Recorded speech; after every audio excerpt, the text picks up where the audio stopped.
My best friend slept with all of my exes and wanted me to forgive her? Sorry, that's very reasonable. Thank you. Thank you for doing this. I like my sloppy seconds. So, my ex, best friend, let's call her Andrea, 25 female, was my best friend for 10 years. We're at a party. I, 25 female, brought my fiancé of a year with us. We're about 5 to 8 drinks in, and everyone's feeling it. I went off to go talk to another friend while Andrea and my fiancé sit at a table on the outside deck. I go back about 15 minutes later, and my fiancé tells me he needs to talk to me discreetly after she gets up and walks away. He tells me she asked him, "Why her? Why does everyone always go for her? Why does no one go for me?" And then proceeded to say, "Would you ever date me?" This is the man you're about to marry that she's talking to? Best friend of 10 years, by the way. Yeah, so that's not your best friend. Not even your worst friend. That's just your enemy. That's your op. Now, in the moment, I don't know if I fully believed him. About a year later, I have been broken up with my fiancé for about 3 months. Oh no, what happened? I started hooking up with another guy that I had known. We will call him Colby. What is he, a cheese? I don't trust a Colby. Colbys are very hard to trust these days. I do not trust a Colby. The only dude. Colby I trust is Colby Lewis, who's saying down. Baby, are you down? up? Baby, are you down, up, left, right, A, B, start. One night, I threw a party, and it kind of got crazy. I was not feeling well and was in the bathroom. While I was in the bathroom, Andrea was all over Colby. Someone had told me this later on in the night, and as I was on Snapchat posting stuff, she takes a pic with Colby and is basically on top of him, sticking her tongue out. She sends it to me while I am on my phone. I didn't really think much of it. She really hit the me with your man, like, I'm sorry, can we delete that? For our audio listeners, you don't want to know what was witnessed. And by the way, this comes from user Pika Pie. No, Pika Pee. No, it's Pika AAPI. And if you want to submit your own stories, go to the r/okstorytime subreddit. I'm Keon. I'm sorry, I'm Dakota. I'm Sophia. And if you are watching this, if you look at my shirt, I have Bulbasaur, Charmander, and Squirtle. Let me know which one you would pick. Which starter would you pick? Gen 1. And I would pick Squirtle. That's all I know. That's what we know. Let us know in the comments down below. Squirrel Scott. And as OP says, 2 weeks later, a mutual friend says Andrea is sleeping with Colby. Oh. And that she slept with another ex of mine after we had broken up. Oh. I messaged her and asked her, are you sleeping with Colby? And did you sleep with another ex? Andrea plays it off like she has no idea what they're talking about, and she says she would never do that to me. I asked, are you sure? If you like him, just be honest so I can stop wasting my time on Colby. And then starts gaslighting me and asking, why would I believe that mutual friend? I didn't push it after that because I didn't want to start a fight with her. One night, I looked at the snap map. Not the snap map. This story is cursed. One night, I looked at the snap map and it showed Colby and Andrea in the same location. Rookies! Everyone knows to not have Snapchat installed on your phone in the first place. And I knew it in my gut. I expected it from a guy, but not my best friend. You may have known it in your gut, but did you feel it in your butt? Did she feel it in her gut? Oof. I'm snappy today. I love it. I asked again, and she blew up. Oh no, put her back together. Ah! She went, ah! Well, when she got back together, and she finally admitted it after gaslighting me for 3 weeks. Then tried to make me out to be the bad guy and saying, you always make everything about you. And you guys weren't even in a real relationship. Well, we're not in a real friendship You either. Shut up. Can you imagine saying that? It's like, well, you guys weren't technically dating. It's like, yeah, not yet, genius. What are you, just blowing from stupid town? Hey, buddy. Hey, Peter. Andrea continues and says a bunch of other crappy things. Move forward, I get into a relationship with Tyler. The creator.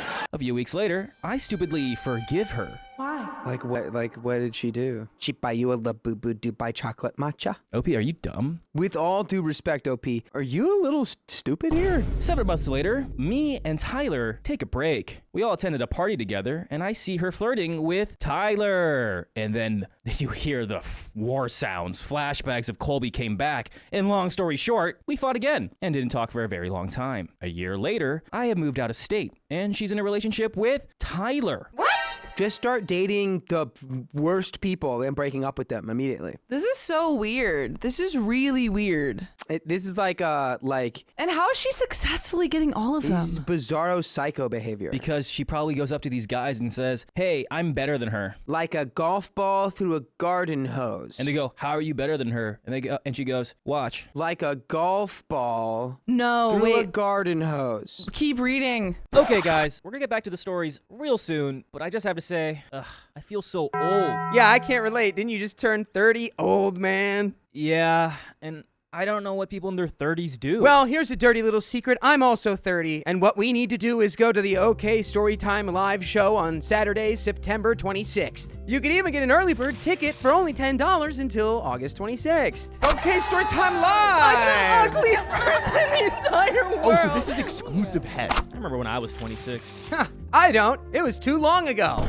Speaking of, where do we get tickets? Just go to okop.show to buy tickets today.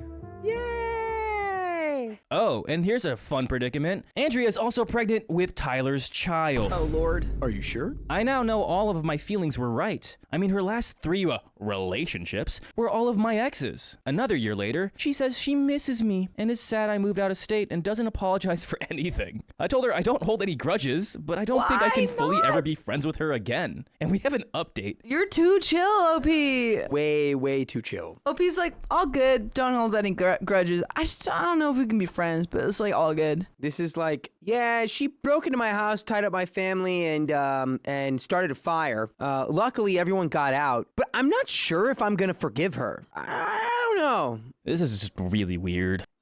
All friends understand the protocol of being with the ex of a friend. And it's you go to the friend and you say, hey, me and your ex, weird or nah? And if there is any weirdness, you go, word, not doing that. I appreciate that, and I respect your boundaries. Listen, 1 time, okay, 2 times, bad. It seems like it's more than 3 times. 3 times? At least more than that, because it was 3 times? Guess what 3 times is? psychotic. No, hold on. A cereal. No, wait, stop guessing. You asked me to guess, and now you don't want me to guess. Okay. Hold on. Now guess. Go to you, yeah. Super bad. Okay. That's it. Can you really quickly Photoshop the movie Megamind, but instead of mind, it has the bad from super bad, so it's mega bad, Hold on. Computer. ultra bad. All of this is making my bulbous sore. No, I can't do that. Okay. We have an update. I have blocked and removed Andrea on everything. Good. You're nice. It's like this is like 5 years later. She's still on Snap Maps. Should have done that a lot sooner. But what's done is done. And I've learned my lesson. And we have some comments. Boy, are they not gonna grill you. Let's see. A deleted user says, man, she's tired of Tyler and is wondering if you found something new for her. You're smart to walk away, man. F that. And we have an update 2 years and 2 months later. How is two, that? 2 angel How? numbers. Whoa. Unbelievable. What my brain struggles to comprehend is what on earth y'all would have to do with each other 2 years later. Why on earth would y'all be involved in any way? It's Opie's dad. She is now my mother-in-law. Hey everyone, I randomly came back across this post after not thinking about it for a long time and figured I'd give a real update since a lot has changed. What? Any big changes here? I like dad is now her new boyfriend. Dad's new boyfriend, Dakota? Her dad is, yeah. I think she adopted Tyler's child. It's been over 3 years since everything went down with Andrea, Colby, and Tyler. After I made my original update, I fully stuck to cutting Andrea off, and I've kept her blocked and no contact ever since. That was honestly one of the best decisions I have made for my peace of mind. So the actual update on this situation. Oh boy, buckle up. It's gonna be fun. Andrea ended up staying with Tyler for about a year, and as I told you all before, they had a baby together. That relationship eventually fell apart after Tyler cheated on her, and shortly after their breakup, he even tried reaching out to me again, which I obviously did not entertain. Tyler, why are you so messy? He's a creator of messes, that's for He's sure. not Tyler the creator. He's Tyler the redater. Tyler the Destroyer. Destroyer of relationships. After all of that, Andrea's now with Colby. Again? She went back to Colby? The same Colby from the original post. Yeah, let's call that guy Colby Jack? because he's so Colby back. cheesy. I'm lactose intolerant. Basically, she ended up in long-term situations with both of the main people involved in all of this. Well, what about you? I'm a thespian with an L. And by the way, you can be involved with all of us by listening to full episodes with stories just like this one by going to your favorite podcast app, such as Spotify, Apple Podcast, or iHeartRadio, and searching up OK Storytime. The more I think about it, the more I'm like, maybe she is just in love with you. Got pilgrim rules. No, she's not. Yeah, she has no way to, like, this is the closest thing she can get to being with you, is being with the people you've been with. Or being you. Yeah, or being you, yeah. Messy, messy, messy. Something saxophones. Just a little bit left here. Anything else you want to add, both of you? Just that I hope that you have a very stable relationship, OP.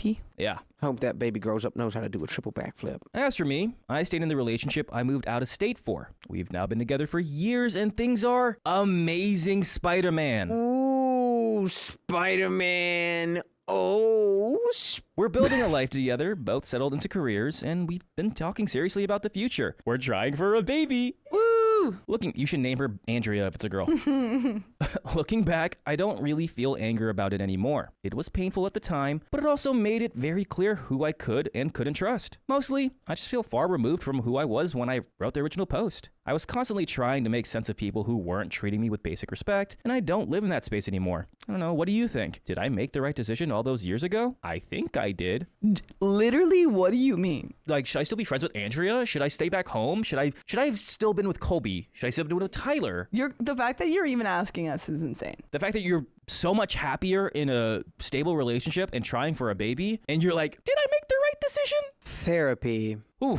Therapy. That is the end of that story, but we got another one coming right up. I'm walking down the aisle from my best friend's wedding with the man who cheated on me. That's not right. Let's jump into the worst week of my life. I was with my ex-fiancé for 6 years, loved him with every fiber of my being, with a wedding planned for August. I had even refused a job offer so I could move with him for his next Air Force assignment. Then, on Monday, a call girl from a website called Massage Republic texted him in the middle of the night. You should have been redacted. Yeah, let's redact that. Saying she was reaching out to old clients because she was back in the game. What? What was that sentence? Cool. She took a little hiatus, a little sabbatical. She's back now, though. I ain't no quitter. Yeah, I'm getting my hands dirty again. You know what I'm saying? His phone was at my house while he was flying, so I texted back that she must have the wrong number. By the way, this comes from user Leothleon. And if you want to submit your own stories, go to r/okstorytime subreddit. I am Dakota. I'm Sophia. I'm Sophia. I am confused, and we're going to read this story. We don't have all the answers. We only know what we know. Let us know what you know in the comments. Let us know what you think about what we know in the comments. Tell me what you ate for dinner last night. Yeah, what do you think about two Sophias? Who am I? Just like you're in a more ridiculous pose every time we cut back to If you. the world goes into another ice age, you're done for. Where is she? Now there's one Sophia. Thank God she's gone. All it took was one Sophia. Now we can finally talk about being gay. In a moment of quick thinking, I pretended to be him instead of the jealous girlfriend, and the call girl gave me all the details. I am such a fool, Michael McDonald. This has been happening under my nose for years. I confronted him. He claimed that he just had a problem, and he promised to change. I considered it for half a second, and then said no. Opie went, that sounds pretty no. Opie went, brr, brr. That's stupid. No. Why don't we call her and see what she thinks? Huh? She is a call girl, right? Why don't we just give her one? Cue the uncontrollable crying, self-doubt, a battery of STD tests, awkward encounters with him, a fight over the ring. I know all about that, dude. The one ring to rule them all. Call me Gollum, the way I fight over that one ring. His mom, who I loved, calling me nonstop and begging me to reconsider, and on and on and on and Here's on. the phone call. Ba-ding, ba-ding. Hello? I beg you to reconsider. I won't be doing that, lady. I implore you. Lady, I won't be doing this. On top of all this, my best friend is marrying his best friend on May 11th. The groom doesn't want to rock the boat at this late date by selecting a new best man, and the bride says she has way too much on her plate and is begging me to just go through with it, and she'll make it up to me. That's pretty crazy. Why would you want someone on your biggest day in the pictures who you know is a cheater? Who's your op? I mean, I don't even, regardless of that, you guys can't just shuffle who's, Or it's even like, that, yeah. everyone's going to go, oh my God, the wedding was perfect until the maid of honor and the man of honor didn't hold each other's hands while they walked down the aisle. I threw up. I spit on the floor. I pooped in my pants. It was horrific. Everything was ruined. No, just have somebody else walk with him down the aisle. I feel like once that spread, Yeah. it's going to be the center of attention for the wedding. Yeah. Oh my God, did you hear what he did? It's more awkward than the entire wedding. This is the main point of the wedding now. The wedding's cursed. Hey, hey, don't do that. I pooped my pants. Hey, don't do that. Oh, too late. My Hey. whites are browns. Hey, don't do that. Stop it. Throwing up in the corner. I've never hated a human being as much as I hate this man. I can't be in the same room with him, let alone walk arm in arm with him. Yeah, walk foot with him, trip him. I understand the whole wedding doesn't need to fall apart because I'm upset, so I just want to not go and spend the day downing the leftover Percocets from my wisdom teeth operation, sleeping with as many Tinder guys who can stand to be around me after not showering, and burning all his stuff. Ooh, in what order? I mean, to get over someone is to get under someone, but This way. not that. I don't know. That doesn't sound healthy. Leave the perkies in the medicine cabinet and leave your cottons on. Would I be the a-hole if I back out of the wedding? And there's an edit, but no, honestly, I think your friend is being like buffoons. I think you're fine. If you are really uncomfortable, even breathing the same air as this guy, don't have to go. I don't think you should not go because then again, you're giving this guy power and control over like major events in your life, and that's not what you want. But you don't have to walk arm in arm with him just because you both happen to be the maid of honor and the man of honor. Mix that up. And that solves the issue. That's it. That's all. And if they really can't do that, then I don't even know why anyone does a wedding. That's the dumbest thing I've ever heard in my life. Sorry, it's the rules. You have to walk arm in arm with the man who cheated on you and you wasted 6 years of your life. You're going to marry this guy and then he cheated on you. Oopsie. Don't worry, I'll make it up to you though. Personally, if I were the friend, I would have kicked that guy out of the wedding. That's political semantics that we are just He's like. gone. I'm removing myself. It's He's gone. it's frolitics, dude. He's gone. Ooh, we should call it that. Frolitics, friend politics. Sounds like frolicking. Yeah, I know. I like it. That's why I like it so much. Okay. Sometimes it could be good, sometimes it could be bad. Frolic ticks, those are bugs that have a good time. There's an edit. Wow! I checked out for a few hours to try and sleep and this exploded. I'm so sorry I haven't been reading. I'll try and catch up. Edit 2. Okay, guys, I don't know what the verdict is, but whether you voted you're the a-hole or not the a-hole, I said I should go anyway to support my friend. Your arguments were the most convincing. We were friends before we were born. Our moms were college roommates. Haven't heard that one before. We were friends before we were born? It was pre-planned. That's cool. That's kind of cool. I like that. I am going to suck it up, participate, have fun, and make my lock screen image the text from Panama where she said, "Remember you liked tonguing my beehole." That way, when I get sad, I have an instant reminder of who he really is. And then, when it's all over, I'm going to scream myself hoarse and beat the ever-living heck out of my pillows. But just don't do that. I think you need therapy. Don't let this guy live rent-free in your head. He's in your head. He's in your head. He's in your head. To pay you. I think you need to talk to someone who's a professional because this does not sound healthy. I mean, yes, you can hate this guy you can hate this guy for the rest of your time. I think you need to find a way to cope and like just be like, he's a thing of the past. I hope the zipper on his jacket always gets stuck. I hope it breaks. I hope one of your headphones always never works. I hope his nose is always a little stuffy. I hope he always has like a warm pillow on both sides. I hope people always have to question, did he just take a shower or is that just grease in his hair? There's another edit. Guys, I've had the worst week of my life and have been crying almost nonstop since 3 a.m. last Monday or Tuesday or whatever. Since you got cheated on? Just the past week with the wedding. Okay. Which again, it's like, I don't know, maybe you cope with that, but like now it's like clear that you did not cope with it very well. And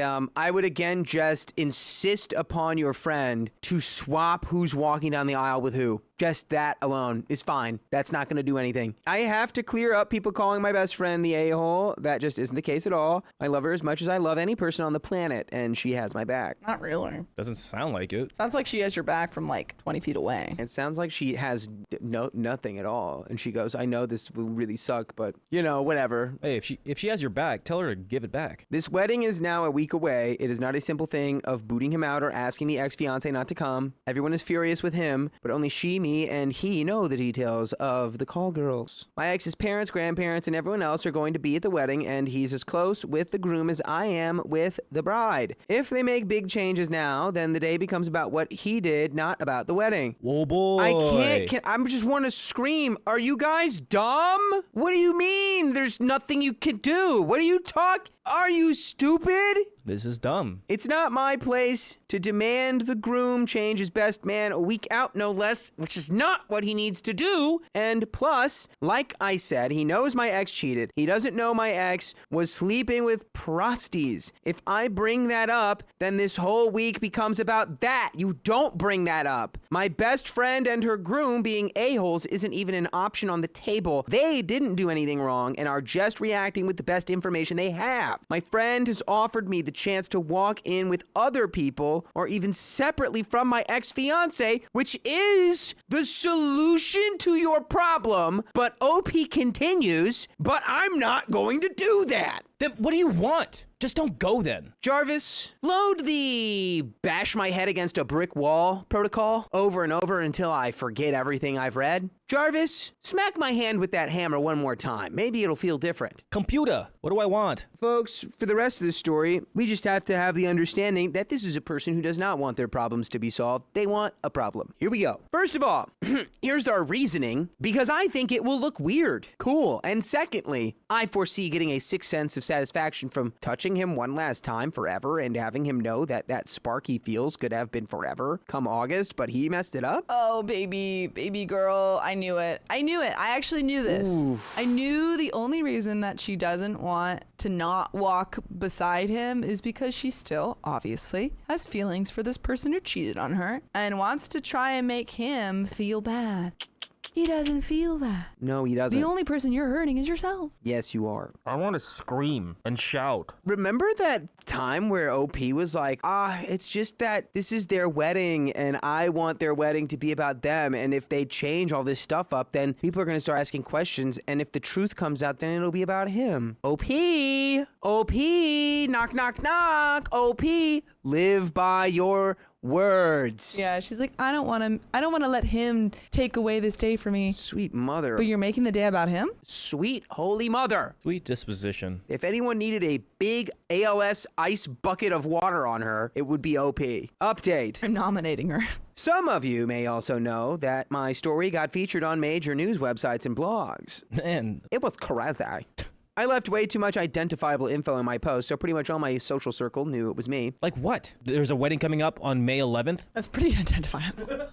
What else? It was also the way most everyone figured out my ex had been cheating. Cat's out of the bag. Congratulations. Damn, so you've done all the things you didn't want to do. Uh-oh, all the things you were like, oh, I shouldn't do this. How the turntables on that one. Yeah. We had a meeting among the four of us, the four elders, as to whether or not we should proceed. We pretty much agreed that not showing up would cause more drama and whispers than if we did show up, so we agreed to be civil and stay in our respective places. Who's we? I can't believe that was even a discussion. That was a discussion between the best men and women and the bride and groom. They had to sit down in a round table and go, so are we still gonna do the wedding or should we not do the wedding because... No, it's just if OP and X should go to the wedding or not. Yeah. Oh, okay. Yeah. That'd be crazy. Oh, if we go, they're going to talk about it. If we don't go, they're going to talk about it. Yeah. At this point, just go and don't talk to each other. Having to spend that hour or so in the same room with him, however, just fueled me up with adrenaline and pure rage. Just go.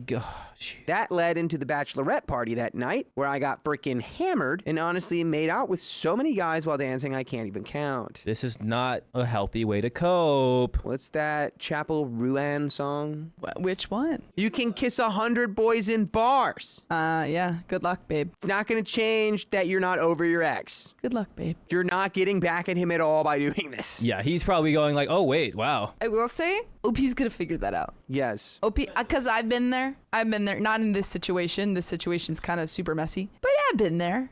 I am so slam dunking on my cheating ex by exposing myself to a higher probability of oral herpes. I'm getting wasted in making out with any living man. That's surely gonna show him that I'm better off without him. Well, I haven't been there, but People cope in their ways and move on in their ways, and that's okay. Different copes. Someone needs to stop, like someone like your friend needs to be like, hey, this is not, are you enjoying this? Yeah, where are your friends, bro? I would not let my friend do this. yeah, her friends are the ones creating this. I would not let my friend get sloppy and make out with everyone in the bar. Opie's like a bull. You show her like a picture of her ex, it's like red. You showing a bull the red flag. Bull's going angry. I also ended up having my first one-night stand ever with a 20-year-old super cute guy from our university's wrestling team who was so sweet. Congrats. I'm not proud of doing that. Yes, you literally are. Yes, you are. Yes. Hey, if you weren't proud of it, you would have written it on the post. It's not even that OP's wrong. OP's clearly in the right, but it's like the way that you're handling this is so immature and overplayed and cliche. It's just like, you know what? You've watched too many movies and TV shows. I'm going to be a little nicer to OP because I feel like a lot of people have been there after their breakup where they're like, I'm going to sleep with someone and that's going to help. And then you find out a couple months down the line, no. It's just that it's in the context of this, like, I but it's completely all agree, for my but- ex. And she knows. She'll realize. She already knows. She said it earlier. Yeah, She's like, she'll- I actually want to walk down the aisle with him so that he knows what he did and he messed up. Nah, she'll realize. She'll get there. But I'm also not ashamed either because it made me feel desirable and almost like I was going into the wedding day and rehearsal with some parody since, hey, I can be naughty too. Okay. My ex and I were, of course, paired up at the rehearsal, and I hate to admit this, but we had an absolute blast with each other. Oh my God. What? You don't hate to admit that also? What do you mean by blast? Like a good time. What do you mean by blast? Like a below the belt blast? Or like during the wedding blast, like you danced. Did you blast each other? Blast in what way? What object was used for the OP, blasting? I'm getting very exhausted by you. He continues, it wasn't a mistake that we had such a great and fun relationship. We are very compatible. It probably also worked because we were able to put the issue aside and focus on something else. The wedding, which was very much the same way. We walked arm in arm down the aisle with big beaming and genuine smiles since we were there for our friends. Oh my God. So it's like, and then we just circle back to every single thing OP said and thought earlier in the story held zero weight and value. I was fuming with rage. Are you sure? Are you sure? She was, because this is a breakup and this is pretty common. I give it 2 weeks Yeah. before they're dating again. Yeah. And he'll cheat on you again, dude. Yeah. I had prepared a really nasty maid of honors toast that would have praised my friend and her loving relationship, loyalty, and truthfulness. I even included a line about how you never know who's going to call in the middle of the night. What? Hey, that's being extremely selfish if you do that. That's making it about you. I don't even She was making her maid of honors speech a low-key dig at her ex. Wait, but By being like, y'all have like the perfect relationship and, you know, it's great that y'all are so loyal because you never know who might call in the middle of the night. annoyed by this OP. It's just like, stop.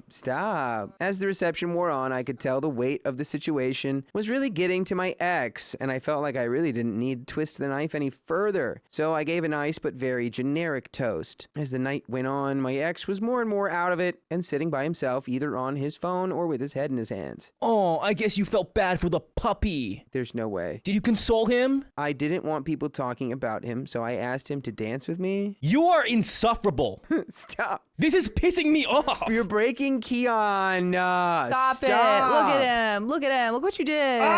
We just took him out of the box. He's broken. Now he's getting scuffed. I asked him to dance with me, which was actually really, really nice, since we both didn't say anything.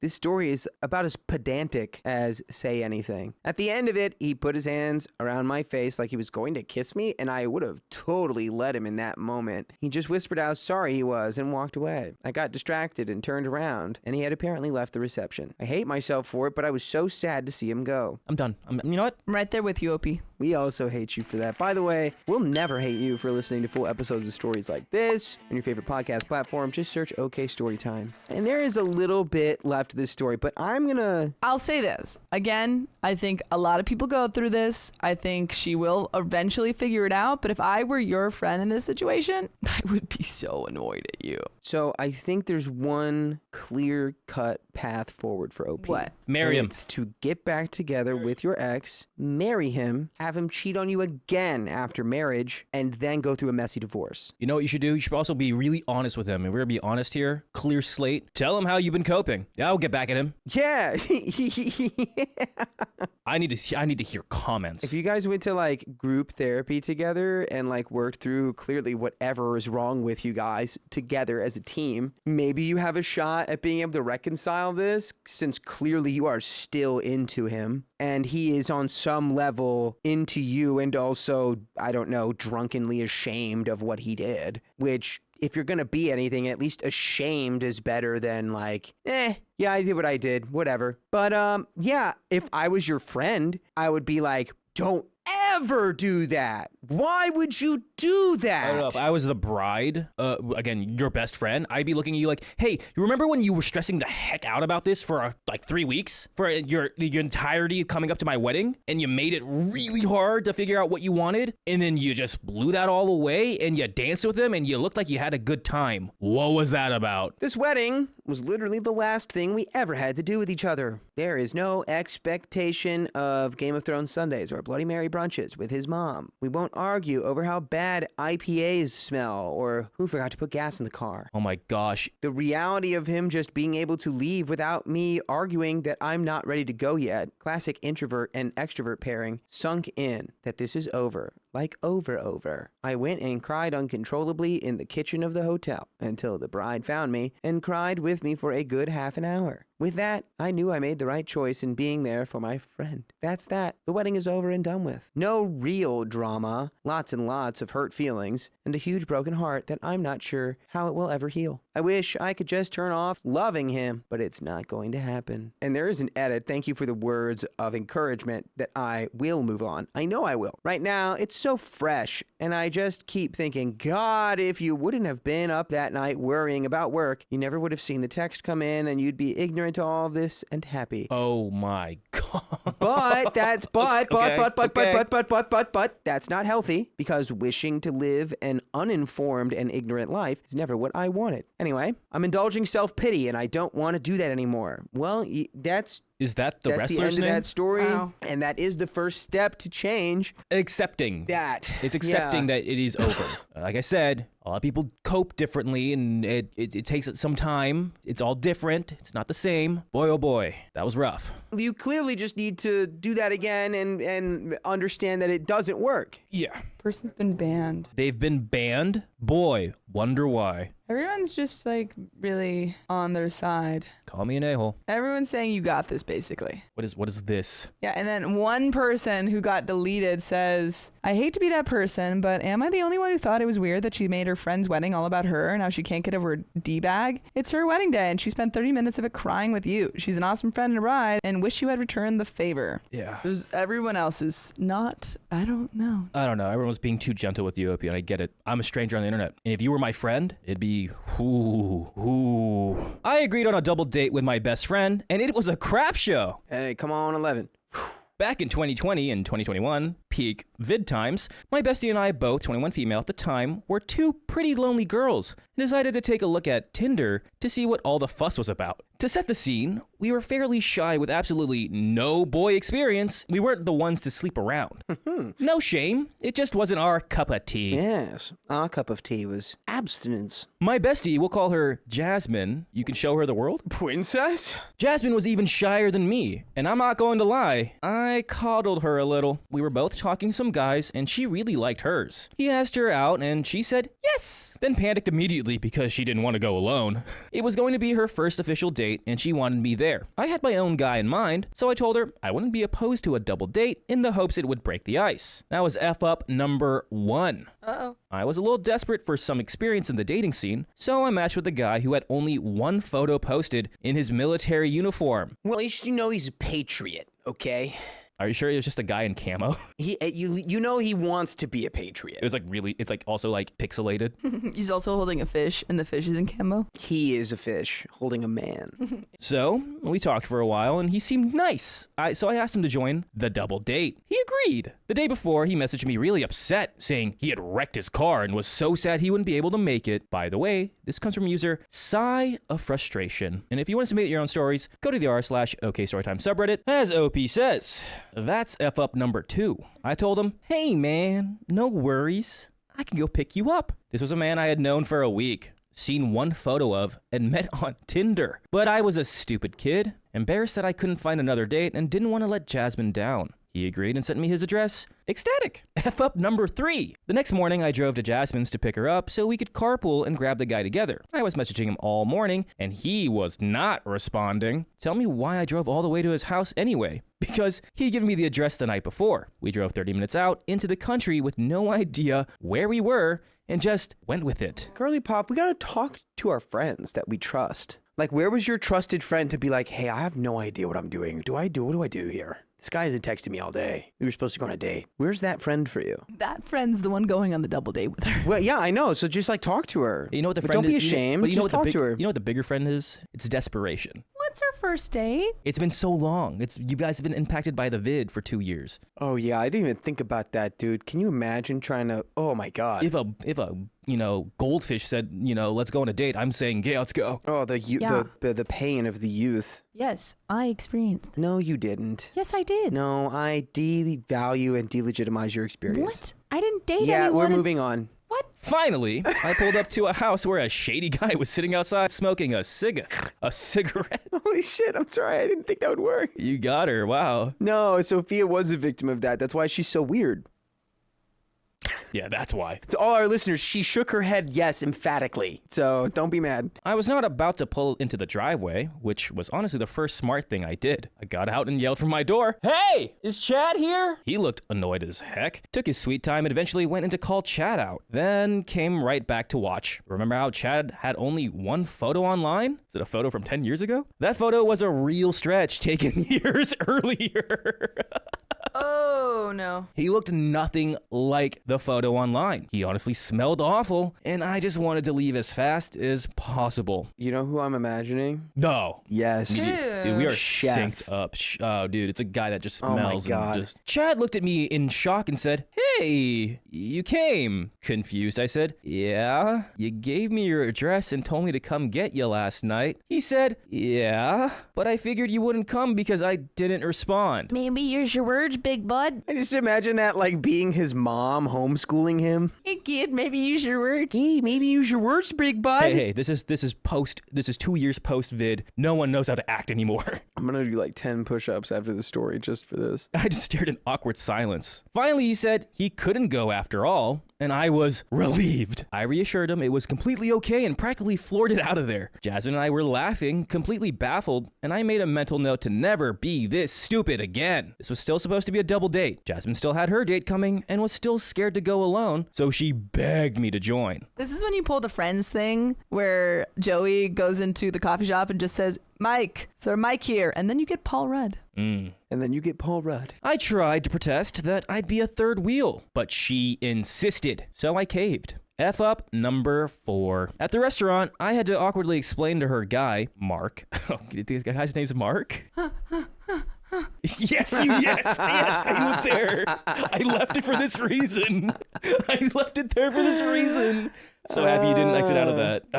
For our listeners, it was invincible. Redacted. I had explained to Mark that my date was no longer coming. We got a table, and then, I don't know if Jasmine was just shy or what, but she didn't speak to him at all. And I mean, at all. I kept asking him questions, trying to find something we could all talk about and pull Jasmine in. Right, Jasmine? What about you, Jasmine? Oh, Jasmine loves that. Don't you, Jasmine? And Jasmine's sitting there like, She's from afar. She's got... Yeah. Good, Jasmine. Good. Use your words. You're a big lady. Again, post-vid, no one knows how to act. It felt more like a blind date for me than anything. I mostly talked to him and had the most awkward lunch of my life and was extremely thankful when it was over. And there's an update. Do you think OP's gonna start dating Mark? I don't think so. I hope not. I think that was bad for everyone. After this date, Jasmine will be like, that was so good. That was such a fun experience. Oh, I love him. What do you think? Yeah, imagine she gets out and she's like super hyped about it. Update. This takes place in 2021, a bit after the vid. This is a bit after the vid that settled down, so we weren't wearing masks anymore. I, 21 female, was talking to this guy on Bumble, Dave, 23 male. Bumble Dave. Bumble what? Dumble. Dumblebee. Dave was the kind of guy who didn't have to try hard to be funny. It just came naturally. We talked for a few days on Bumble, then we switched to Snapchat, so I actually knew Dave was real and my age. We were both in the stage of, oh, we're not looking to date, we're just looking for friends. Yeah, sure, Everything was going great. We talked every day, had fun, and finally decided to meet up. Looking for friends on Bumble. And if you are, guess what you go to? Bumble Friends. yeah, stop going to the relationship app for friends. Go to the other apps that are made for friends. The friend version of Bumble is Frumble. Actually, Bumble. So we decided to finally meet up. Since this was supposedly a friends meetup, we agreed to both bring a friend, which basically made it into another double date. Because my first one went so great, right? Here we go. We have more F-up list. F-up number 1. It's like one of those like Watch Mojo things. Top 10 biggest OP F-ups. Number 1. I was really into this crime podcast at the time, obsessively watching true crime like Spiral, the sequel to Saw, had just come out and I was passing away to see it. So I asked if he wanted to go, and he agreed. I invited my bestie Tess instead of Jasmine, who had clammed up on me last time, figuring my more extroverted friend would make a better wingman. Honestly, Tess was a G. We all agreed to meet at the Evo Theater, which has movies, bowling, and arcade games all in one place. Fun. F-up number 2. I was so nervous. I was already head over heels, Tears for Fears, and wanted so badly to make a great impression. As soon as Dave walked in, I froze. My mind went completely blank, and everything we talked about over the past month just vanished. I finally understood why Jasmine had clammed up. Dave looked exactly like his photos, and I hadn't registered how tall 6'2" actually is until I was standing next to it at 5'5". Well, it's 74 inches. He was a tall glass of water, and I was here for it, but I still couldn't think of a single thing to say. You go, hey, you're tall. You're tall. I want to drink you. How much to ride? I want to drink 74 inches of man water. Jeez. Ooh, I'm going to quote that back all the time. So we hit the bowling lanes first, and I suck at bowling. Instead of using the bumpers like I usually do, I gutter balled nearly every round. Embarrassing. Sometimes you're bad at bowling. But this is the perfect segue for Dave to come up behind you as a friend and show you how to bowl. Right, as people do at the bowling. Tess was chatting with Dave and helping me out, but I was becoming blaringly obvious how socially awkward I was in person. Over text, I'd been open, honest, and funny, so he was basically seeing a completely different person. F-up number 3. Then it was time for the movie. You know, the Serial Unaliver movie? Oh, I sat in the middle of the two of them and got completely enthralled. I'm the type that loves movies, even when they're complete trash. It doesn't help that I get giggly when I'm nervous. Oh no, I see you. The graphics were terrible, and I was just laughing. Watching someone get slaughtered, laughing. I probably look like a complete psychopath. Dave kept glancing at me like, what is wrong with her? And did I pick up on that? No, I did not. I figured he was just disturbed by the movie, which he was, so I sat there eating popcorn like a kid watching their favorite cartoon. I mean, honestly, if I'm on that date, I go like, yo, what's up? Put me on game. What's funny right now? Like, I'm like, this is funny. I don't think you're a serial killer. It's a movie. I don't even think you're that weird. I'm just like, yo, tell me what's going on in your brain right now. I want to know. Let me pick your brain. Let me pick your nose. By the end, we were all ready to go. Tess went to the bathroom to give us a moment, and still laughing, I tried to make a conversation. Then Dave finally said, yeah, I just watched someone getting unalived. Then I turned to look at you, and you were just laughing, and it clicked. I disturbed him. You know who you are, OP? You're a person that takes any situation and you're like, I am bad and this is the worst and I suck. But really, you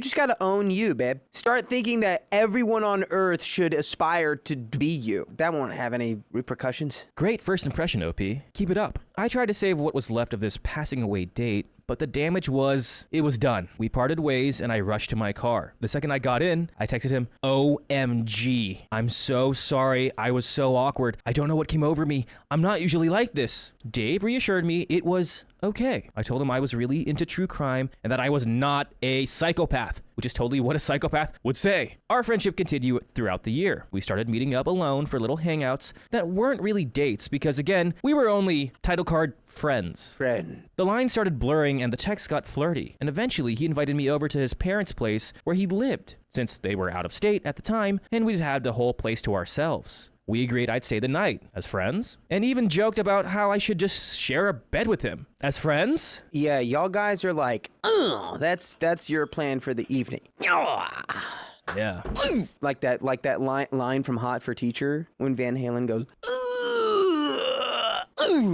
F up number 4. I took that seriously. it's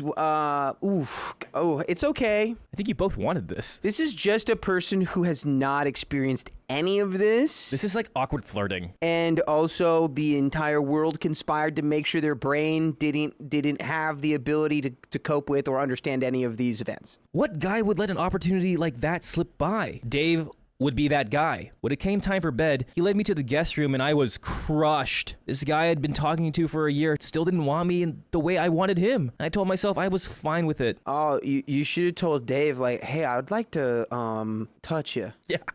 Like, I know we're all friends here, but like, I would like More. to touch you. Yeah, you know what you do? You pull the Sophia. You put your head on his shoulder Take a nap on his shoulder. and just fall asleep and go say, carry me to bed. And you say, oui, I'm Wendy. And not the guest bed, your bed. Oui, I'm Wendy. The next morning, we watched a movie in the living room, and tell me why this guy oh so casually laid his head on my lap. It works every time. Clapping in the theater by himself. Then every funny little thing on screen, he'd turn his head to look at me and oh so accidentally brush his face against my chest. I was so confused. Hadn't he friend-zoned me the night before? Girl, you... No, let me okay. continue. Let me continue. It's okay. This is okay. Finally, I just said, you can touch them if you want to, uwu. Baka? This is like watching a car crash, but you can't turn away. This is so awkward. Like, I think OP is literally gonna go, ooh, I'm gonna touch you now. Are you ready? Next sentence. Yeah, I had no game. Honestly, that's very solid game. I'm not even gonna lie. Straightforward. It was honestly in the context of like, y'all are both clearly super awkward. You being like, I mean, you can touch him if you want, is pretty cool. This man probably started crying on the spot and went, what do I do with them? Y'all, I wish you could have seen how ecstatic this guy got. Dave looked like a kid on Christmas. It was so dang cute. And it led to exactly what you expect. Cue the bum ba-dum tum. Cue the drum lick. You know. Which, also concerning, that's not what that's supposed to be like ever. Cue the fun stuff. And by the way, you can cue episodes with stories just like this. I fear for the youth, my guy. I fear so much for the youth. By going to your favorite podcast app, such as Spotify, Apple Podcast, or iHeartRadio, and searching up OK Storytime. Wow, this has been a fun story. Do you know how unbelievably cooked I would be if I was like 14 when the schmandemic started? Oh, dude. I'd be like red pilled. Like I would be a mess. I'd be a disaster. Yeah, a 20-year-old who's just like, college. Like honestly, if I was like, and I'm not saying I think this stuff, but it's like just the nature of these evil algorithms that dictate all of our thoughts and ideas. I would probably be like a clavicular follower if I was like 19 right now. I probably would have gone through the pipeline. I would have had no social skills. I would have had nothing. I would have been lost. OP, did you say you can touch them as friends? You can touch them if you want. Just be respectful and ask first. All right, let's finish up this story. It's lefty and punchy. Afterward, I was making fun of him, laughing, saying, what the heck happened last night? I thought we were going to sleep together. Dave cracked up and said, I didn't know if you were serious. I didn't want to pressure you or make you uncomfortable. Dave is genuinely sweet, compassionate, and charming. I don't know if... Oh no, keep reading. It's sweet to attribute that. We ended up in a situationship for about a year before making it official. That's actually crazy. Wow, you guys were friend edging for like a year, fredging, situationship for a year, and then got official after that. Man, that wedding's gonna be so fun. I mean, yeah. Today marks our 3 years together. Thanks for reading. Here's an edit. He says he wasn't that disturbed because I'd previously mentioned I'd like true crime. His justification? There's a whole South Park episode about how women like true crime. I love this man. Oh. And we have an update. We have an update. Getting married. We're engaged. But that's that. You know what? I really hope that lasts forever. Such a cute thing. OP's like, I've never gone on a date before, and the first person I had a connection with, I'm engaged to them now. I really hope that doesn't backfire. I mean, how did it backfire? I don't think so. They've been going out for 3 years. They took it incredibly slow. We've never read any stories of people in a relationship for like 8 years where it turns out it's just been up the entire time. Sure, but I feel like that's... This one seemed cute. You can't attribute it to the circumstances. My biggest worry is that she is just imprinting all of her own like thoughts and ideas onto this guy. Because she's like, he was so sweet, compassionate, and caring. It's like, well, all of those actions that he took can also come from like different places, like fear. That's so cynical. That's how all relationships start. I thought this person was super kind. Okay. She got you there. Whatever. You got her earlier. She got you there. Whatever. Maybe I'm Cue that title card picture one more time. Scrooge McGrinch today. And we're going to read these comments. Professor Scrooge McGrinch. Yes. We have comments from the video. I trashed my wife's valuables and lost everything. Oh, and that was posted on June 9th, 2026. TLDR for story 1. OP just moved into a new house and was hauling load after load of junk to the dump to clear out the cellar. The pile was so overwhelming that he stopped checking what he was even throwing away. He just wanted it all gone. Then his wife asked about 3 boxes she had set aside near the staircase. You know, the one she swears she told him not to throw out. And OP has no memory of this conversation. Everyone insists that it happened. Then the panic hit. What was in those boxes? And how did OP and his wife handle the ensuing fallout? And what happens to their marriage? If you're curious to know the full story, you can go watch the full video. But we got comments from Lori Carroll, who says, if my partner did what the husband did from the first story, I would have blown a gasket that would have put Kilimanjaro to shame. Yeah, he was pretty stupid. I mean, honestly, if you could fit a gasket into Kilimanjaro, pretty good. It's a pretty impressive gasket. Sorry, every time I hear that, I just think of the Halo 3. Oh. You've Been Jinx says, I think I'd be on the latest Dateline episode if my husband ever threw away all those important documents like that. Yeah, the wife was very understanding. Spoiler. Needle says, sometimes I want to work on my anxiety and then I hear stories like the first one and I'm happy I have it. Noah Ghost says, putting something in the trash without seeing if it's actually important or not is crazy. I would 1000% divorce him if it was me. We got a little more information about it, so it wasn't all his fault, but it is pretty crazy. Yeah. But that's all the comments. And that's the end of this episode. But we'll see y'all tomorrow. If you love us, make sure to subscribe. We love you. And see you tomorrow.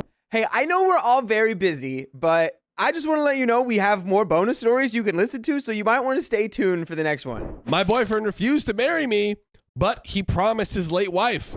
I think you got your order of operations mixed up. Oh, beep, boop, ba, boop, boop. You make promises to the one that can still talk to you.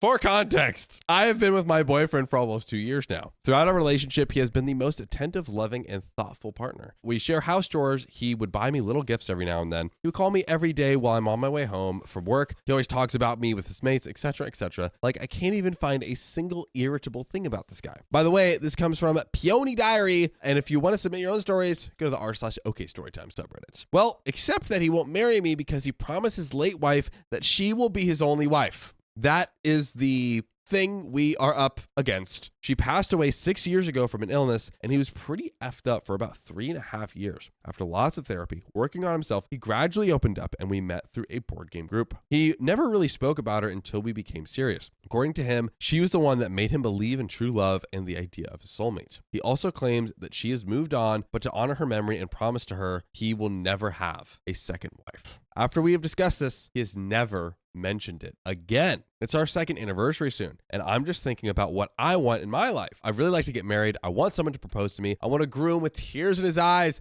as he sees me walk down the aisle. I love this man with all my heart, and he has given me everything I could ever want in a husband, except he won't be my husband. Honestly, I don't know what to do. I know it's a common thing for partners, and it's all just paper and all, but I guess I'm a bit of a traditionalist. I feel like maybe deep down inside of him, I'm still second to her. How do I navigate this? And we have some comments. First comment comes from Anamar69. So his late wife made him promise at 34 that he would never marry. I would never do that to my husband. I would want to make happy again. Good point. Does he have children? Does he want any more? Do you want them? If marriage is a deal breaker, you know what you have to do, but I wouldn't worry about being second to someone who would leave such a legacy. God rest her soul, and I am trying not to speak ill of those in eternal sleep, but just saying. OP responds, no.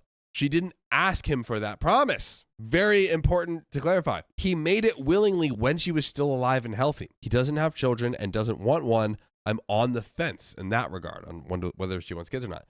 And we have the big update. A lot of people shared their view with me in my previous post, so I thought of sharing an update. As I expected, he is adamant in his stance. He was also a bit upset that I made him bring up the topic of his late wife as he doesn't like talking about her. I think he just doesn't like remembering that she's passed away. But he also understood that I could have doubts about his commitment and where I stand in his life. Yes, I'm not quoting him exactly, but he says something like this. And my words have meaning, and because of this, you know when I make a promise, I mean it. I said that I will stay with you forever, so I will stay with you forever. If you want a ring, I will give you a ring. If you want to wear a pretty dress, we can get you a pretty dress. But please don't make me go against my word, because if I do, nothing I say will mean anything anymore. I could promise to love you and maybe stop loving you one day, and you cannot hold it against me. Just really quick, why did he say, if you want a ring, I'll give you a ring? Because he's like, I won't marry you. This guy's not backing up anything. This guy's so wishy-washy. Is this guy the dumbest guy ever? He's like, I promised my wife who passed away that I'll never have another wife. So then in my dumb brain, I'm like, I'm just going to make you my wife in everything but the actual like legal document. Hey, guess what, buddy? That's going against what you said, dummy. It's not a loophole. Like, you can't loophole the promise you made. Either don't be with anyone else or be with somebody else. This guy can't pick a lane, man. He really can't, though. And also, again, the argument of like, if I go against my word, it'll mean nothing. It's like, bro, just look at the situation.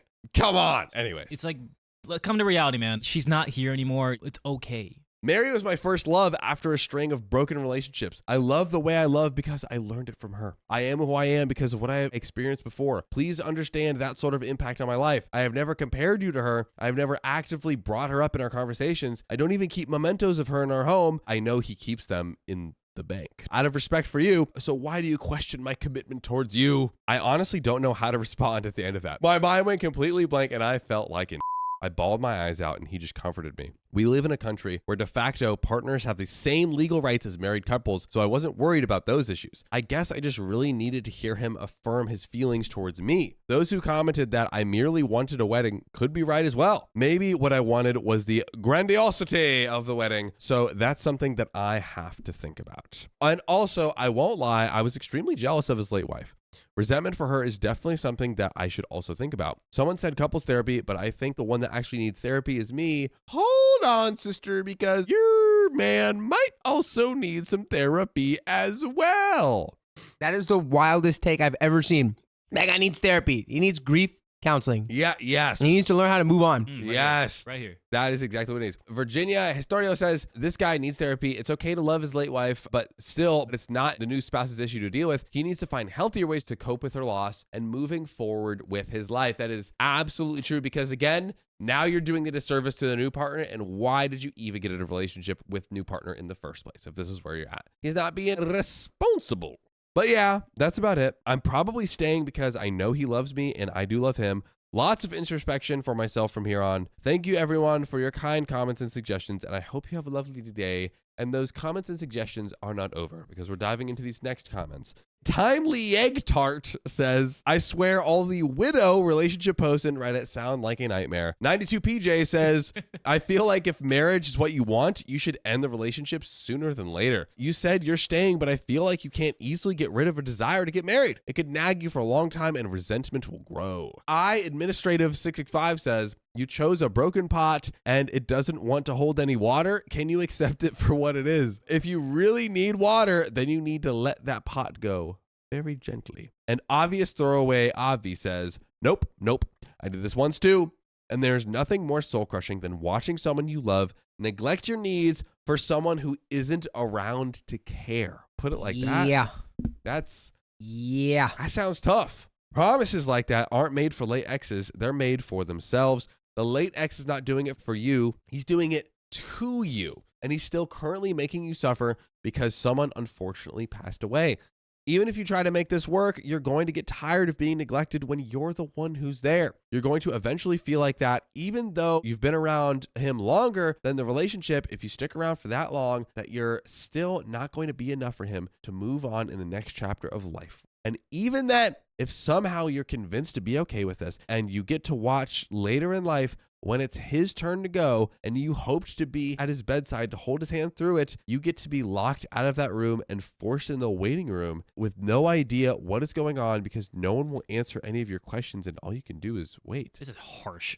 This is really hard. Whoa. He's not just condemning you to being viewed as essentially less valuable, but he's also condemning you to a fate of loneliness and loss greater than what he's experienced, all because he fails to understand that marrying someone and moving forward in life with someone is not a replacement for a previous person, but an entirely different experience that is new and not the same. That is not okay. It's not fair to you. And from my own experience, I feel very strongly, I think we can see that you are emotionally being taken advantage of and you're in a position to be gaslit and blamed however you feel about this. Get tired of it, and then you're too pushy. But if he gives you what you want, then it's your fault and he decides to lie and cheat. Get mad at him for wasting your time, and he gets to claim he's always been the nice guy and told you how it is. And that ambiguously threatening, if you make me a dishonorable person, no good on my word, if you do this to me, effing man up, dude, and stop making someone accountable for your own choices. The way he processed that just makes me think you don't even know what lying is. You don't know what breaking your word is because you're like, well, as long as I don't do literally the exact thing that I said, it's okay. Being like, or it's like, I promise I won't cheat on you with any women. Then it's just like, you're like, I cheated on you with men. I told you that I wouldn't cheat on you with women. It's like, you still did something bad. If you read back to my previous statement, I didn't do exactly that. I did this. If you thumb back to our relationship agreement, you'll see that the men were totally on the table. But yes, in adult life, sometimes people make promises they realize they can't keep. And yes, that is life. I promised to never break up with my high school boyfriend. Surprise! I'm 40 and I'm not with my high school boyfriend. Oh! liar! How dare you! Liar! Deceiver! But that doesn't mean my whole life is a lie. I'm so sorry you're going through this, OB. I really feel for you, and this thread in particular triggers me because I went through 4 years of this in a relationship that lasted longer and had more life events than what the dude with this late ex did. For all the times I held him when he cried, all the sacrifices I gave, all the love I poured into the relationship, and all the times I put his needs first, from taking care of his senile dementia mother who wouldn't stop threatening me, to risking myself pulling his dog out of a freaking fire, always having his back.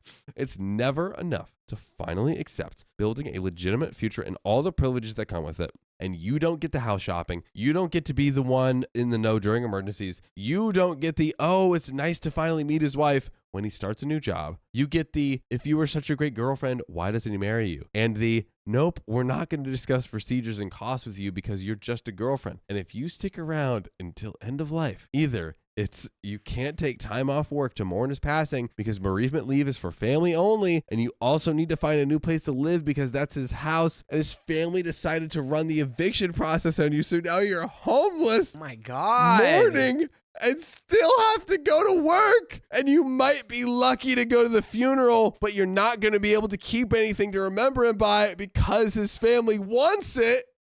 Holy moly. I think we just got the whole story right there. Hey, this was a crazier story within a story. Wow, the storyception. Wow, I mean, the comment's not over, by the way. There's still more to the comment. That was just the end of that, insane, crescendo. That was, crescendo is the perfect word for that. Oh. They just made Opie realize, hey, I've been through this. Yeah, if anyone has been through it, it is commenter right here. I don't mean to sound like I'm projecting. That's what you put. It's a little too late. It's just a little little bit too late. But please, please don't do this to yourself. You're going to end up with a complex if you stick around, where she has wiener blocked your entire life, despite you being the one there to do the heavy lifting. Sometimes jealousy is not supposed to be ignored. So please move on. Don't do 4 years like I did. It's been a while now, but I now have to do therapy to be able to function in the relationship that is living the dream for me. And that commenter just takes us on home, because that is the end of that story. I want to push for our relationship, but it feels like he gave up already. Sometimes the fight's already over.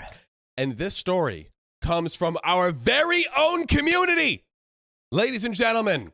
So get ready for one from our very own. I, 39 female, and my partner, 40 male, have been together for 4 years. When we met, it was an instant connection, and from day one, we became a couple. By the way, this comes from Affectionate Will in 1995. And if you want to submit your own stories, go to the r/okstorytime subreddit. Now, to provide some context, I got divorced 6 years ago. It was an extremely marriage that lasted 13 years, and I have 3 sons. It took 2 years to heal and find myself before I even considered entering into dating. I didn't actually set up my Tinder profile. A friend did while we were sitting through a long surgery. It became really funny to go through profiles. Some were absolutely hilarious. The pictures, OMG, haha. Either way, this is how I met Carl. Not his real name. Carl. Carl is a software developer. He's brilliant, insanely skilled and talented dev. We had been together for a few months when my circumstances changed dramatically. Carl offered to let me move in with him. I was apprehensive and excited at the same time. The thing is, he stayed in a different city, not far, only 45 minutes, but it's a 180-degree difference.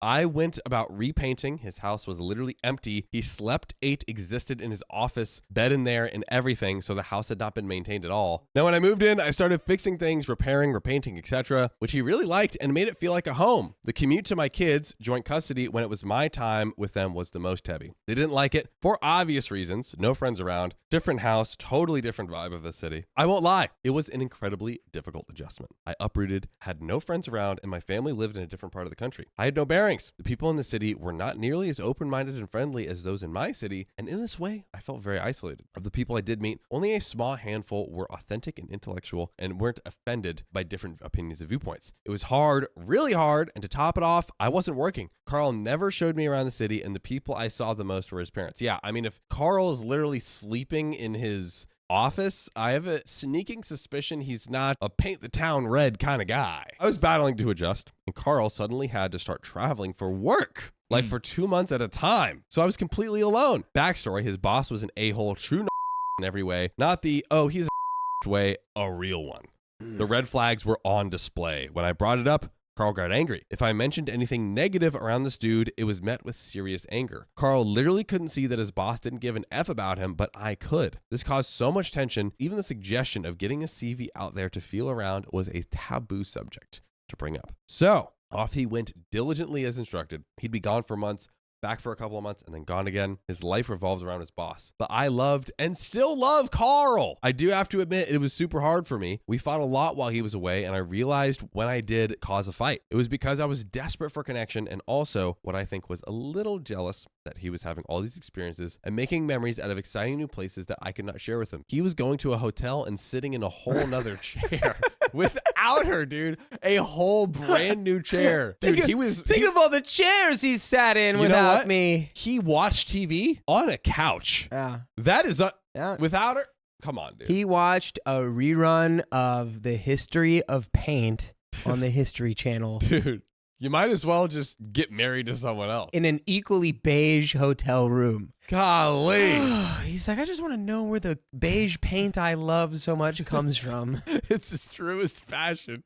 I did explain this to him once I had figured it out, though. Either way, I was committed. I was in this 100%. I loved him. I wanted to stand by him. But things got crazier and crazier with his work, and he started assimilating the toxic attitude of his boss and treating me as though I wasn't a person. But I still tried. I'm an independent thinker. I have my own views. I have my own opinions. And there are times where I am definitely at fault, and I will take full responsibility for them. I eventually found a job again, and it was in my city. The commute was 2 hours there, 2 hours back because of traffic and super expensive. Carl and I agreed we would move back to my city since he works remotely from anywhere. So when we spoke about it, I put down a time frame saying that as soon as my contract became permanent, the move had to happen, basically in 7 months. He agreed. I kept reminding him, but I don't know if he just wasn't paying attention or if he didn't realize it was going to happen. Things came to a head in August of last year. I came home on a Friday and I told him I was going to be leaving Sunday back to my city. He broke down. Yeah. He broke down. I mean, is this like just the chronic case of like, oh, you don't know what you have until it's gone? It sounds like he doesn't know what life is. He literally loves paint. His life is just one beige room to the next with his terrible boss that he loves. He has Stockholm syndrome for his boss. Just marry the paint. Yeah, just get. Bro. I've married the color beige. He admitted that he neglected me and had treated me pretty toxically, begging me not to go. We both cried a lot that weekend because we were both in pain, but it was something I had to do, something he had known about, that I had constantly reminded him about. He took me leaving as a sign that I was leaving him. That was not the case. I told him it was not the case, but he still believed it was. He left again for Thailand in October. I was still committed to him, and I made this clear. In December, he was involved in a terrible accident that landed him in ICU for 3 days. Oh my God. And another 9 days after in the general ward. We were communicating healthily, expressing our feelings, growing and repairing us. I felt like the guy I had met was finally back. The man I knew was back. It was magical. But it was short-lived. It was also at this time that his boss revealed his true psycho colors that I had already known he was for years. Carl suddenly was thrust into chaos. He didn't know what to do, but at the same time, he stopped communicating with me. I had no idea what was happening, constantly asking if he was safe and what was going on. Now, if there's one thing I know far too well, it's chaos and having your world flipped on its head. I could absolutely 100% identify with the confusion, the overwhelm, and the fear for your life and safety. What kind of code is this man coding? Is this like Dread Pirate Roberts over here? Is he working for the most like trained, freaking coding like criminal organization software? He's coding for the triads, the secret online mafia. He's like Ozark, but like a coder. The penguins from Madagascar. Bro, he's coding for all of those people. This is crazy. But also you moved in with him after you knew him for months. That's too fast. This is territory I know intimately. Over the course of January, I was constantly trying to communicate with him, constantly asking what's happening, how he was, what his plan was, any kind of clarity that I love him and I support him. I was telling him to come home, regroup, and we can go from there. His answers changed day from day, if I even heard from him at all. It got to the point mid-January, I had no idea if we were even together anymore. The whole of January was I knew nothing, was told different things constantly. I was worried, anxious, and so fearful for him. I hated what he was going through because I knew exactly what it feels like. At the same time, I was grateful he had finally seen his boss for who he really is. And even though I knew this would eventually be the case, I hated that Carl was in pain. He told me he was coming home, but that all has changed. Instead, what started happening was him telling me that he actually didn't want to come home. He said his heart was no longer there and that we'd been apart for too long. Oh, I asked him if he was breaking up with me, and he said no. Which is not what you just said, buddy. What you just said was, we've grown apart. We're no longer really together. Are we breaking up? No. Who said that? No, that's Who said- ridiculous. You did. You just did. Leave this man. Leave this man. Please do. Leave this man. But this didn't align with what he was saying in his messages.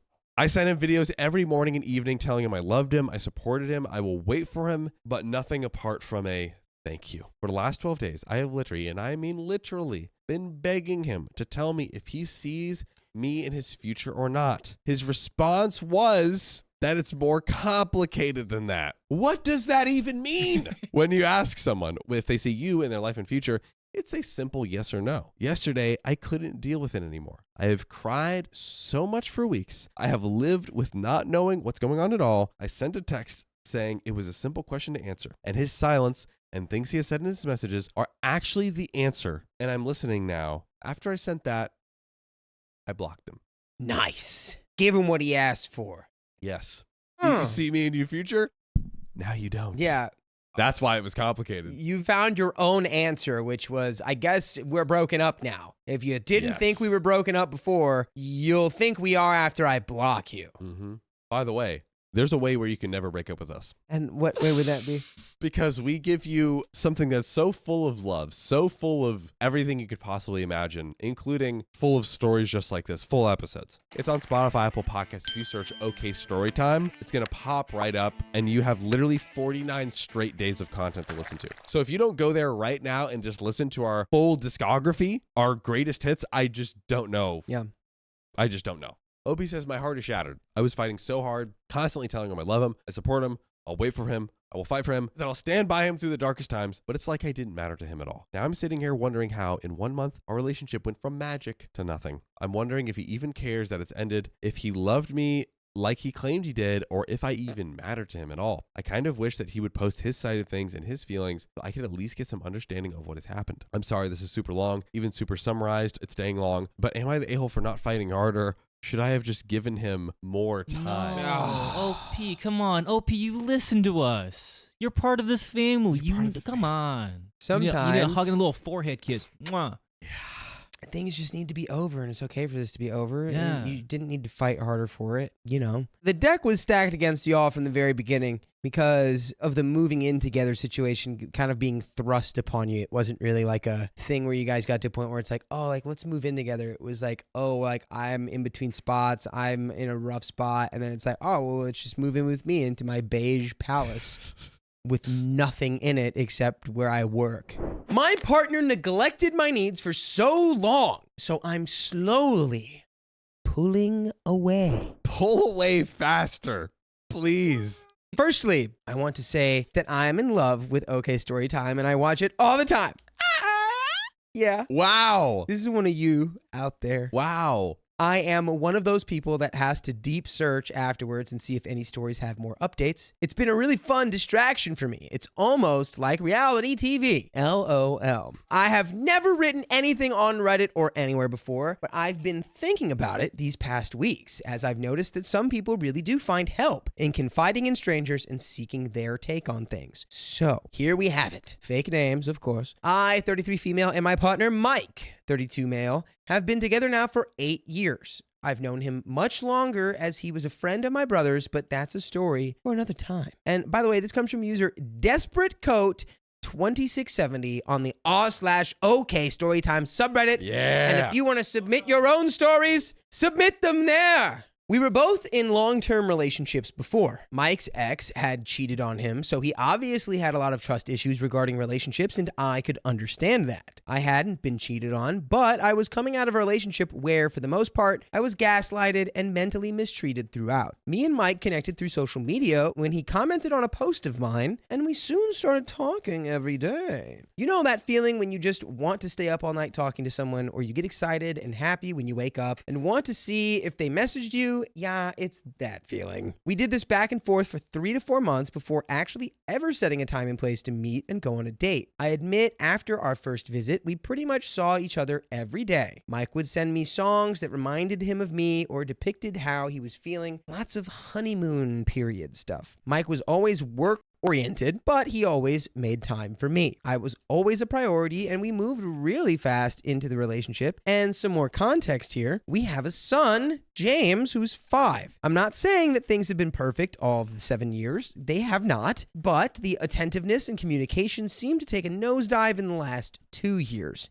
He is 100% not cheating on me. We're not secretive people. He can look at my phone and I can look at his, and with what his ex did to him, I don't think he could ever put someone else through that pain, to be honest. Over the past 4 years, he got more involved in work and had less time for me, which was hard with having James. It's not like I changed who I was and what I was interested in. I just had another priority. I'm not really a needy person. At first, I was at a loss at what to do, but I quickly filled the time we had shared with hobbies and other things and friends. That's a problem though, because I'm not really the kind of person that likes to deviate from my plans. If you want to spontaneously surprise me, I have ADHD. Last year, I found out in early January that my mother, who I was really close to, like best friends, had cancer, and my whole world really shook. I became a mother, a partner, and a carer all in one. I would take my mother to all of her appointments, and I was with her from her diagnosis until her last breaths. My mother passed away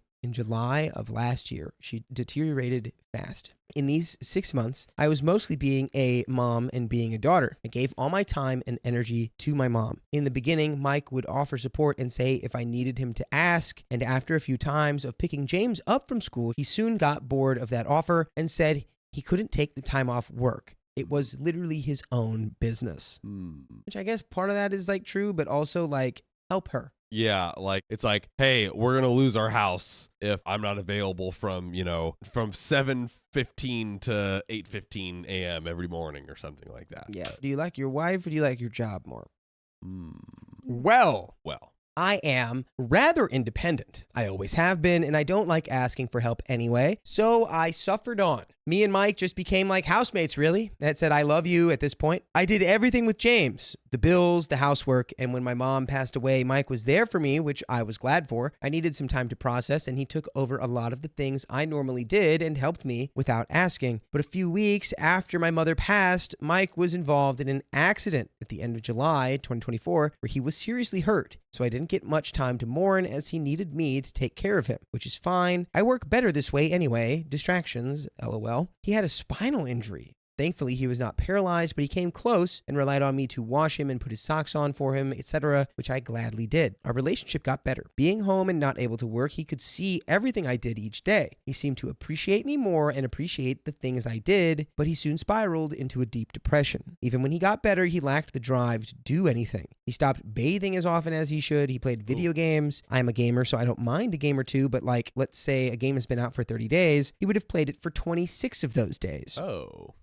That's a lot. That's a lot. He would get up, turn his Xbox on, and literally play it all day long in our bedroom. So when I had to go to bed early so I could take James to school the next day, I had to buy an eye mask and earplugs. Skipping forward to now, which that's a lot. Yeah. I would hope that some kind of therapy can be done for the mental aspect of what happened to him. It sounds like he definitely needs something. Definitely. I love this man, but not much has changed. He spends no time with me or James, even if he's still in the same house and not working due to his accident. A lot of the time, he just grunts at me when I talk to him, or he doesn't reply, then claims he already replied when I ask him again. He won't communicate with me, and if I prod and push at him and voice how I feel, he gets defensive. Then we'll post a random picture quote about depression on social media and how nobody gets it. That's a little frustrating.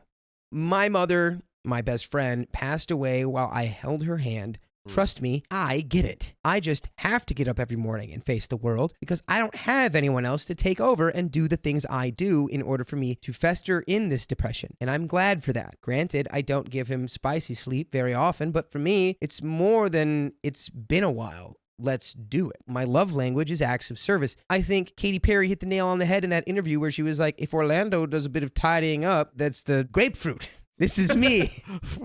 What? Huh? No, don't worry about it. Oh, I know about it. I will say it's totally understandable that if your partner is not exhibiting any behaviors that you find attractive or desirable, that you are not going to find him attractive or desirable in a physically intimate way. Totally normal. Yeah. What was the event for husband that kind of kickstarted the I think it was probably a car accident, Yeah. serious accident, nearly paralyzed. Yes. But not paralyzed now. Right. But could have been. Right. And then I think just spiraled super hard at Which out of again that. is like, hey, like that totally makes sense. But now OP's over here and like OP is also going through a lot and taking care of your collective child. And where is the anything here? We're not accepting the help and just kind of like wallowing in the sadness and not like just come together and talk and yeah. When I don't feel loved, appreciated, and I'm literally doing everything on my own and being grunted at, why would I want to have any spicy sleep? I feel like I'm just pulling away from him. I want to support his depression and be someone who helps him with that because it's tough and it's not all bad all the time. But I feel recently I'm sitting down and I'm having these conversations. I'm being blunt, and if anything changes, it's only for a day or two, and then it's back to how it was. Yep. I'm also concerned he has thoughts about ending his life, but he won't talk to me about them. He just won't open up at all, And as an overshare kind of woman, this is super hard and confusing for me. I'll tell you things you don't even have the desire to know about, like it's no big deal. And by the way, I'm going to tell you that we have a great desire for you to listen to full episodes with stories like this. All you got to do is go to Spotify, Apple Podcasts, iHeartRadio, wherever you listen to podcasts, search OK Storytime, and boom, 49 days worth of stories to listen to. That's right, my friend. To your heart's content. It's a sticky situation. Yes. It's a huge problem. Yeah. And I will OP add some is dealing nuance with. too to my thing before. You know, he might be so far down that it is hard to come to her and like have a conversation, dialogue, change, etc. And I'm not saying that he's not allowed to have that. More so just saying that it's like unfair for all of this weight to be on OP. And, you know, OP wants to do the right thing. She wants to help him through this and help him out of this. I think reach out to anyone else who's in his support system, whether it's like family or friends, and just be like, I don't know if y'all know how hard he's going through right now. Yes. But it's like, I can't seem to get him to snap out of it. I can't get him to feel any better. You can tell somebody they should go to therapy, but it's like, you can't really like force them to go. Yep. So it's hard. It's a tough spot to be in for sure. See what else OP has to say. So, sorry this is dragging now. I said to myself, I won't post one of those big, long, boring ones, but how do you get everything out in such a short space? Well, it hasn't been big, long, and boring. No, Don't worry not at about it. all. Basically, I just wanted to know anyone's thoughts. Counseling, antidepressants, etc. are pointless. He's a typical stereotype of a man's man that deems it so. Am I the a-hole? What do I do? Thank you. But, you know, I'd be curious what they think Yeah. OP should do. Yeah. It's like, hey, mother-in-law, hey, father-in-law, hey, brother-in-law, hey, sister-in-law, whoever those like kind of key people are. Like, what do you think we should do here? Particularly like those family members I mentioned, because they've known husband's entire life. So they might have a better inclination on like how exactly to handle this. And again, also maybe will be someone that he listens to and is able to receive care from, receive support from. Yes.